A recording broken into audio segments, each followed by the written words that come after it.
মাধ্যমিক পরীক্ষা 2024 আজকে বাংলা সাজেশনের পার্ট 3 ভিডিও।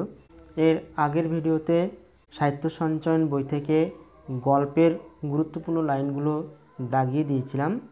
আজকে কবিতা, প্রবন্ধ এবং নাটক অংশের গুরুত্বপূর্ণ লাইনগুলো দাগিয়ে দিব, যে লাইনগুলো থেকে তোমাদের 5 নম্বরের প্রশ্ন, 3 নম্বরের প্রশ্ন এবং নাটক অংশের 4 নম্বরের প্রশ্ন আসতে পারে। তো চলো শুরু করা যাক। প্রথমে আমরা কবিতা পার্ট থেকে গুরুত্বপূর্ণ লাইনগুলো দাগানোর চেষ্টা করছি। তোমাদের সাহিত্য সঞ্চয়ন বইয়ের প্রথম কবিতা হচ্ছে অসুখী একজন পাবলো নেরুদা।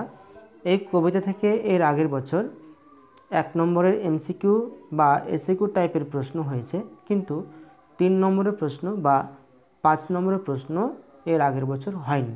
তাহলে তোমাদের এই কবিতাটি তোমাদের জন্য খুবই ইম্পর্টেন্ট, খুবই গুরুত্বপূর্ণ। এই কবিতা থেকে 5 নম্বরের প্রশ্ন কিংবা 3 নম্বরের প্রশ্ন আসার খুবই সম্ভাবনা, তবে 5 নম্বরের প্রশ্ন আসার সম্ভাবনা সবথেকে বেশি। অসুখী একজন কবিতার যে লাইনগুলো থেকে 5 নম্বরের প্রশ্ন কিংবা 3 নম্বরের প্রশ্ন হওয়ার সম্ভাবনা, সেই লাইনগুলো আমি দাগিয়ে দেওয়ার চেষ্টা করছি। অসুখী একজন কবিতার প্রথম যে লাইন, আমি তাকে ছেড়ে দিলাম, এই লাইন থেকে প্রশ্ন হতে পারে 5 নম্বরের প্রশ্ন কিংবা 3 নম্বরের প্রশ্ন। আমি তাকে ছেড়ে দিলাম, এই লাইন থেকে প্রশ্ন আসতে পারে আমি কে, তিনি কাকে ছেড়ে দিয়েছিলেন, এই ছেড়ে দেওয়ার ফলশ্রুতি কি হয়েছিল বা এই ছেড়ে দেওয়ার পরিণতি কি হয়েছিল। তারপর যুদ্ধ এলো, এই লাইন থেকে প্রশ্ন আসতে পারে। তারপর বলতে কোন সময়কালের কথা বলা হয়েছে, যুদ্ধের ফলশ্রুতি কী ছিল বা যুদ্ধ কী রূপে এসেছিল, সেই মেয়েটির মৃত্যু হলো না, এখানে কোন মেয়েটির কথা বলা হয়েছে, তার মৃত্যু হলো না কেন। তারপরের লাইন হচ্ছে তারা আর স্বপ্ন দেখতে পারল না, তারা কারা, তারা কি স্বপ্ন দেখতে চেয়েছিল, তারা স্বপ্ন দেখতে পারল না কেন, এরকম প্রশ্ন হতে পারে। তারপরে লাস্ট লাইন, আর সেই মেয়েটি আমার অপেক্ষায়, কোন মেয়েটির কথা বলা হয়েছে, এখানে সেই মেয়েটির অনন্ত অপেক্ষার স্বরূপ বিচার করো। দ্বিতীয় কবিতা হলো শঙ্খ ঘোষের লেখা আয় আরও বেঁধে বেঁধে থাকি। এই কবিতা থেকে এর আগের বছর 3 নম্বরের প্রশ্ন হয়েছে। তোমাদের এবছরের জন্য 3 নম্বরের প্রশ্ন আসার সম্ভাবনা, 5 নম্বরের প্রশ্ন আসার সম্ভাবনা কম আছে, 3 নম্বরের প্রশ্ন আসার সম্ভাবনা অনেক বেশি, এমনকি নাও আসতে পারে। যদি আসে তো 3 নম্বরের প্রশ্নই আসবে। এখান থেকে গুরুত্বপূর্ণ লাইন হচ্ছে 3 নম্বরে আসার মতো, আমাদের পথ নেই কোনো, এখানে কোন পথের কথা বলা হয়েছে, এই পথ না থাকার কারণ কি। তার পরের লাইন, আমাদের শিশুদের সব ছড়ানো রয়েছে কাছে দূরে, শিশুদের সব কাছে দূরে ছড়ানোর কারণ কী ছিল, এখানে উদ্ধৃত অংশটি তাৎপর্য ব্যাখ্যা করো। আমাদের ইতিহাস নেই, এখানে কোন ইতিহাসের কথা বলা হয়েছে, সেই ইতিহাস না থাকার কারণ কি। আমরা ভিখারি 12 মাস, এই লাইন থেকে প্রশ্ন হবে না, এই লাইন থেকে গত বছর 3 নম্বরের প্রশ্ন হয়েছে। আমরা ফিরেছি দূরে দূরে, এই লাইন থেকে প্রশ্ন আসতে পারে। আমরা কারা, দূরে দূরে ফেরা বলতে কি বোঝানো হয়েছে। আয় আরও বেঁধে বেঁধে থাকি, এখানে কবি কোন প্রসঙ্গে কেন বেঁধে বেঁধে থাকার আহ্বান জানিয়েছেন, পাঠ্য কবিতা অবলম্বনে লেখো। এখান থেকে এই লাইন থেকে 3 নম্বরের প্রশ্ন হতে পারে, আবার 5 নম্বরের প্রশ্ন হতে পারে। 3 নম্বর কবিতা হলো আফ্রিকা, রবীন্দ্রনাথ ঠাকুরের লেখা আফ্রিকা। এখান থেকে 3 নম্বরের প্রশ্ন এর আগের বছর হয়েছে। এবছর তোমাদের জন্য এই কবিতা থেকে 5 নম্বরের প্রশ্ন আসার সম্ভাবনা অনেক বেশি। 5 নম্বরের জন্য যে লাইনগুলো গুরুত্বপূর্ণ, সেই লাইনগুলি আমি দাগানোর চেষ্টা করছি। নতুন সৃষ্টিকে বারবার করছিলেন বিধ্বস্ত, নতুন সৃষ্টি বলতে কবি কি বুঝিয়েছেন, নতুন সৃষ্টিকে বারবার বিধ্বস্ত করা বলতে এখানে কি বোঝানো হয়েছে। তার পরের লাইন হলো হায় ছায়াবৃতা, এখানে কাকে ছায়াবৃতা বলা হয়েছে, তাকে ছায়াবৃতা বলা হয়েছে কেন। এলো ওরা লোহার হাত কড়ি নিয়ে, এই লাইন থেকে তোমাদের প্রশ্ন আসবে না, কারণ এই লাইন থেকেই এর আগের বছর 3 নম্বরের প্রশ্ন করা হয়েছে। তার পরের লাইন হচ্ছে সভ্যের বর্বর লোভ। সভ্য কারা? তাদের লোভকে বর্বর বলা হয়েছে কেন? তারপরে সবথেকে গুরুত্বপূর্ণ লাইন হচ্ছে, চিরচিহ্ন দিয়ে গেল তোমার অপমানিত ইতিহাসে। অপমানিত ইতিহাস বলতে কি বোঝানো হয়েছে?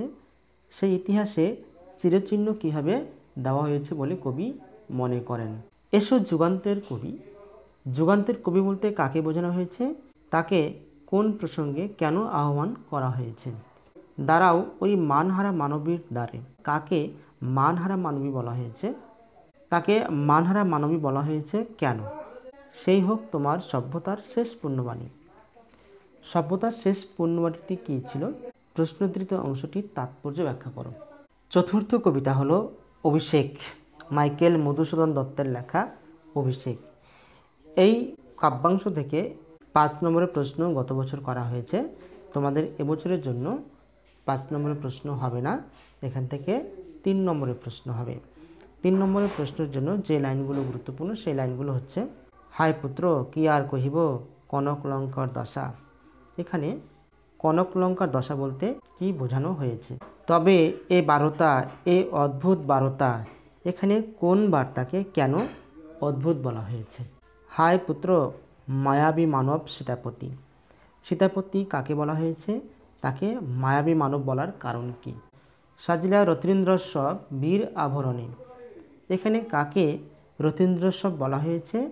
তার বীর আভরণে সাজার উদ্দেশ্য কী ছিল? বিদায় এবে দেহ বিধুমুখী। বিধুমুখী বলতে কাকে বোঝানো হয়েছে? তার কাছ থেকে কে কেন বিদায় নিয়েছিলেন? কাপিলা লঙ্কা, কাপিলা জলধি, কোন প্রসঙ্গে কেন লঙ্কা এবং জলধি কেঁপে উঠেছিল? হায় বিধি বাম মম প্রতি। এই লাইন থেকে তোমাদের প্রশ্ন হবে না, কারণ এই লাইন থেকে গত বছর 5 নম্বরের প্রশ্ন করা হয়েছে। তারপরের লাইন হচ্ছে, এ কলঙ্কপিত ঘুষিবি জগতে। এখানে কোন কলঙ্কের কথা বলা হয়েছে? তা জগতে ঘোষিত হবে কেন? তারপরে লাইন হচ্ছে, অভিষেক করিলা কুমারে। কুমার বলতে কাকে বোঝানো হয়েছে? তাকে কিভাবে অভিষেক করা হয়েছিল? পঞ্চম কবিতা হলো প্রলয়োল্লাস, কাজী নজরুল ইসলামের লেখা প্রলয়োল্লাস। এই প্রলয়োল্লাস কবিতা থেকে এর আগের বছর 3 নম্বরের প্রশ্ন বা 5 নম্বরের প্রশ্ন কোনোটাই আসেনি। তোমাদের জন্য এই বছরে 5 নম্বরের প্রশ্ন আসতে পারে এবং 3 নম্বরের প্রশ্ন আসতে পারে।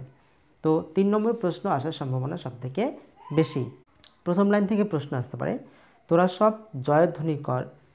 তোরা কারা? তাদেরকে জয়ধ্বনি করতে বলা হয়েছে কেন? তারপরের লাইন, ওই নূতনের কেতন উড়ে কালবৈশাখীর ঝড়। কেতন বলতে কি বোঝো? কালবৈশাখীর ঝড় বলতে কি বোঝানো হয়েছে? আসছে এবার অনাগত প্রলয় নেশার নৃত্য পাগল। কাকে অনাগত বলা হয়েছে? তাকে প্রলয় নেশার নৃত্য পাগল বলা হয়েছে কেন? তারপরের লাইন থেকে প্রশ্ন আসতে পারে, বজ্রশিখার মশাল জেলে আসছে ভয়ঙ্কর।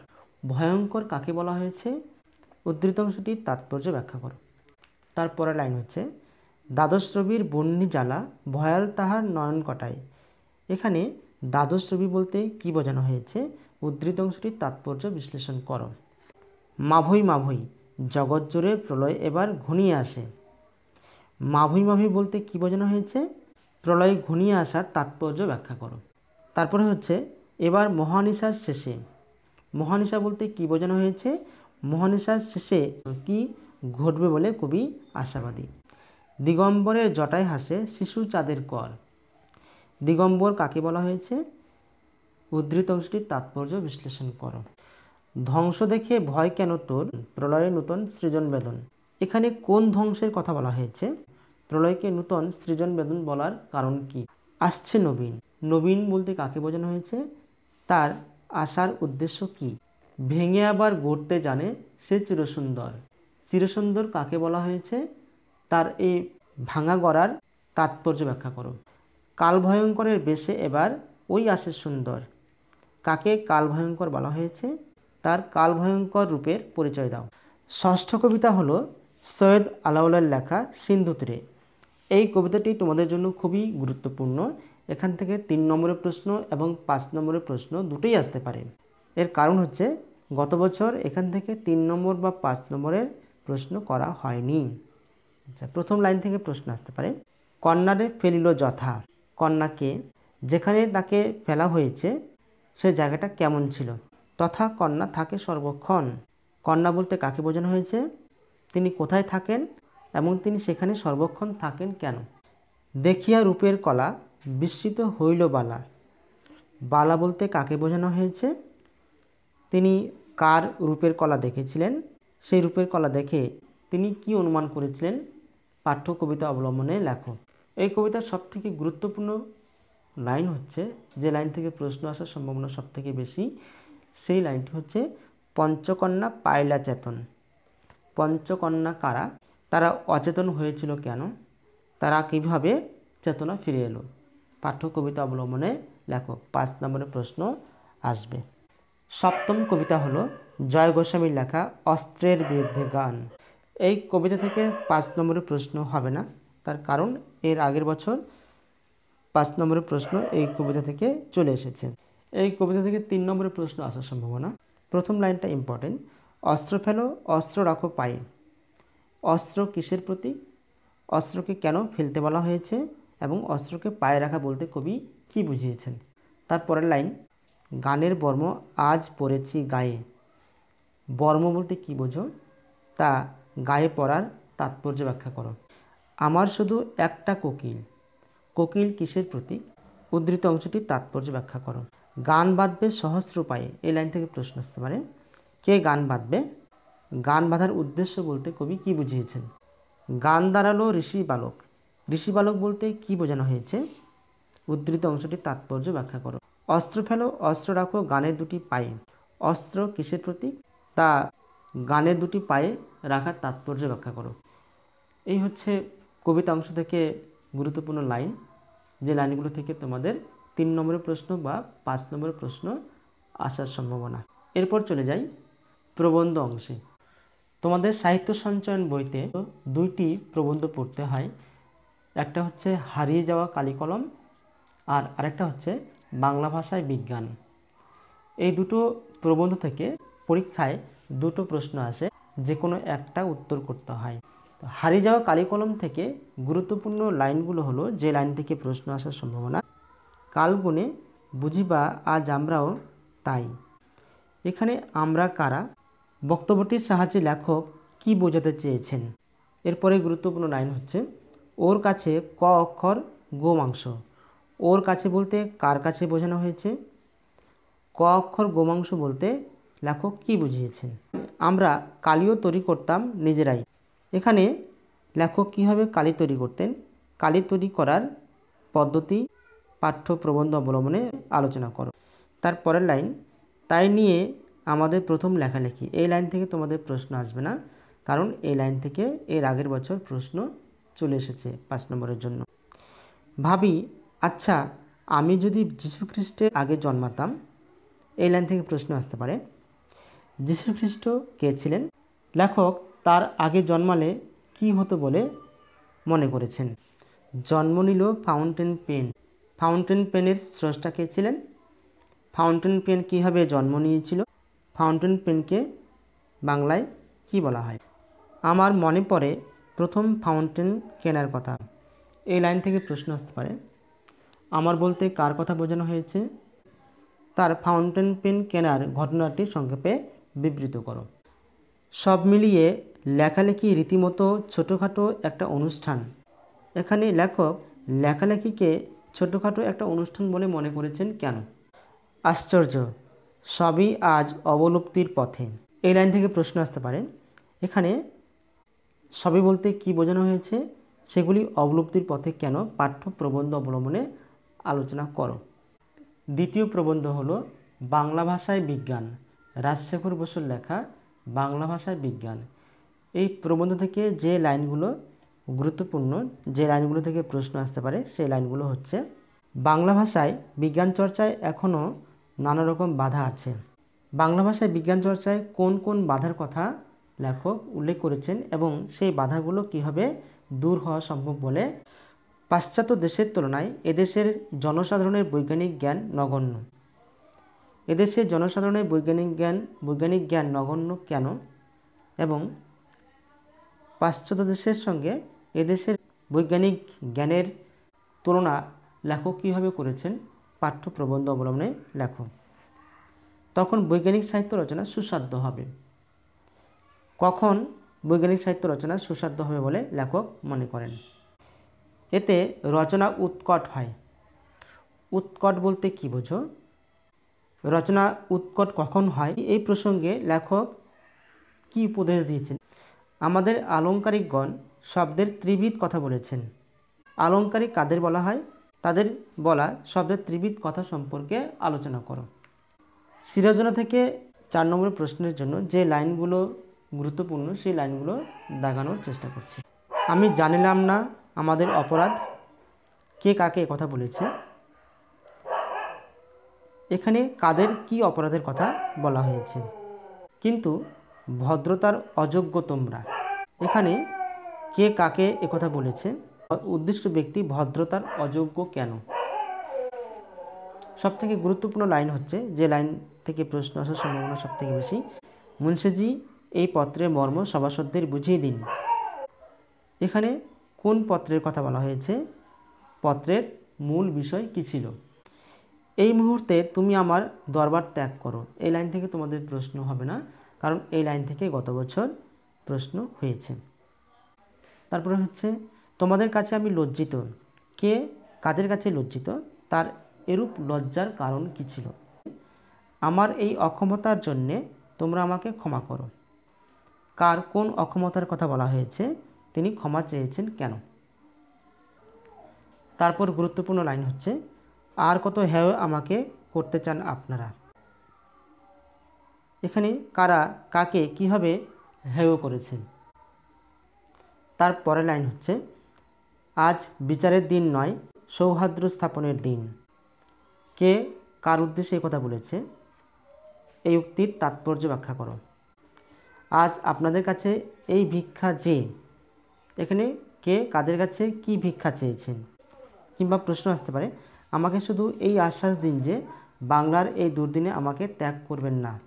কে কাদের উদ্দেশ্যে এই কথা বলেছে? বাংলার দুর্দিন বলতে কি বোঝানো হয়েছে? তারপর হচ্ছে, বাংলার মান, বাংলার মর্যাদা, বাংলার স্বাধীনতা রক্ষার প্রয়াসে আপনারা আপনাদের শক্তি দিয়ে, বুদ্ধি দিয়ে সর্বরকমে আমাকে সাহায্য করুন। এই লাইন থেকে তোমাদের প্রশ্ন হবে না, কারণ এই লাইন থেকে এর আগের বছর প্রশ্ন চলে এসেছে। বাংলা শুধু হিন্দুর নয়, বাংলা শুধু মুসলমানের নয়, মিলিত হিন্দু মুসলমানের মাতৃভূমি গুলবাগ এই বাংলা। বক্তাকে তার এই উক্তির মধ্যে দিয়ে তার সাম্প্রদায়িক সম্প্রীতি এবং দেশপ্রেমের পরিচয় দাও। বাংলার ভাগাকাশে আজ দুর্যোগের ঘনাঘটা। বক্তাকে প্রশ্নোদ্ধৃত অংশটির তাৎপর্য ব্যাখ্যা করো। জাতির সৌভাগ্য সূর্য আজ অস্তাচলগামী। এই লাইন থেকে প্রশ্ন আসতে পারে, জাতির সৌভাগ্য সূর্য বলতে কি বোঝানো হয়েছে? তা অস্তাচলগামী কেন? আমি আজ ধন্য, আমি ধন্য, কোন প্রসঙ্গে কে কেন একথা বলেছেন? ওখানে কি দেখছো মূর্খ, বিবেকের দিকে চেয়ে দেখো। কে কাকে কোন প্রসঙ্গে একথা বলেছে? তারপরে গুরুত্বপূর্ণ লাইন হচ্ছে, এই ঘসিটি বেগম মানবী না দানবী? ঘসিটি বেগম কে ছিল? তাকে মানবী বা দানবী বলা হয়েছে কেন? মনে হয় ওর নিঃশ্বাসে বিষ, ওর দৃষ্টিতে আগুন, ওর অঙ্গ সঞ্চালনে ভূমিকম্প। কে কোন প্রসঙ্গে এই উক্তি করেছে? এই উক্তির তাৎপর্য ব্যাখ্যা করো। তারপরে গুরুত্বপূর্ণ লাইন হচ্ছে, এবার হয়তো শেষ যুদ্ধ। এখানে কোন যুদ্ধের কথা বলা হয়েছে? সেই যুদ্ধকে শেষ যুদ্ধ বলা হয়েছে কেন? তারপরে সবথেকে গুরুত্বপূর্ণ লাইন, যে লাইন থেকে প্রশ্ন আসার সম্ভাবনা সবথেকে বেশি, সেটা হচ্ছে, তাই আজও তার বুকে রক্তের তৃষা। এখানে কার কথা বলা হয়েছে? তার বুকে রক্তের তৃষা বলতে কি বোঝানো হয়েছে? কিংবা প্রশ্ন আসতে পারে, জানি না আজ কার রক্ত সে চায়, পলাশী, রাক্ষসী পলাশী। পলাশী বলতে কি বোঝানো হয়েছে? তাকে রাক্ষসী পলাশী বলা হয়েছে কেন? আমাদের বাংলা সাহিত্য সঞ্চয়ন বই থেকে গল্প, কবিতা, প্রবন্ধ, নাটক থেকে গুরুত্বপূর্ণ লাইনগুলো আমি দাগিয়ে দিলাম। এই লাইনগুলো থেকে 5 নম্বরের প্রশ্ন কিংবা 3 নম্বরের প্রশ্ন আসার সম্ভাবনা, আর নাটক থেকে 4 নম্বরের প্রশ্ন আসার সম্ভাবনা। তবে আমার পরামর্শ এই যে, আমি কিছু লাইন দাগিয়ে দিয়েছি, সেই লাইন থেকেই যে প্রশ্ন হবে তার কোনো মানে নেই। তোমাদের ওই লাইনগুলির বাইরেও আরও ভালো করে তোমাদের খুঁটে খুঁটে টেক্সট বইটা পড়তে হবে, তবে কিন্তু ভালো রেজাল্ট করতে পারবে। ঠিক আছে, তাহলে আজকের মধ্যে এখানে শেষ করছি। তোমরা ভালো করে পড়াশোনা করো, ভালো রেজাল্ট করো এবং জীবনের পথে এগিয়ে যাও। বাই।